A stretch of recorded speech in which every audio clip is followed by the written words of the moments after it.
আসসালামু আলাইকুম। আমাদের চ্যানেলে তোমাদের সকলকে স্বাগতম।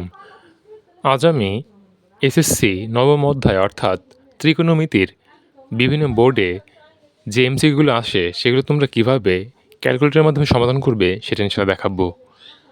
আমি আব্দুল আহাদ, প্রথম পড়াশোনা করছি রাজশাহী বিশ্ববিদ্যালয়ে।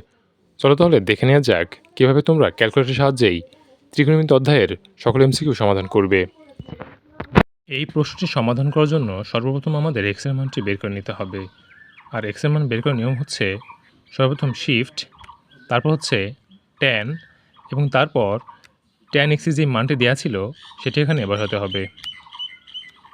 তারপর বসানোর পর সমান চিহ্ন দিলেই আমরা আমাদের এক্সের মানটি পেয়ে যাব।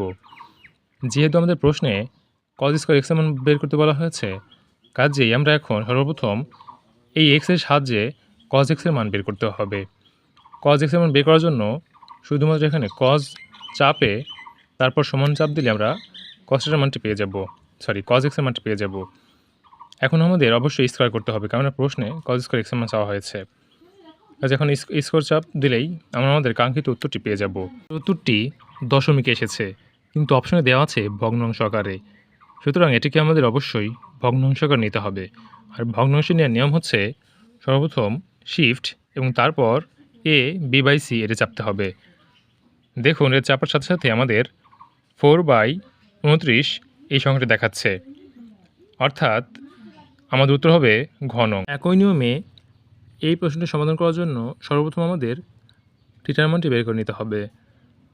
আগের নিয়ম অনুযায়ী থিটার মান বের করতে হলে সর্বপ্রথম শিফট, তারপর সাইন, তারপর সাইন থিটার যে মানটি দেওয়া ছিল সেটি বসিয়ে সমান চাপলে আমরা আমাদের থিটার মানটি পেয়ে যাব। এখন থিটার মানটি ট্যান থিটায় বসাতে হবে।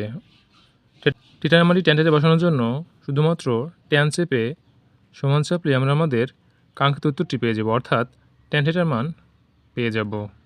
তুমি আগের এমসিকিউগুলো সমাধান করে বুঝে থাকো, তাহলে তোমার দায়িত্ব এই প্রশ্নটি তোমার নিজে নিজে সমাধান করা। যদি তুমি এটি সমাধান করতে পারো তাহলে তুমি বুঝে নিবে যে তুমি ক্যালকুলেটরের সাহায্যে এমসিকিউ সমাধান করা শিখে গেছো।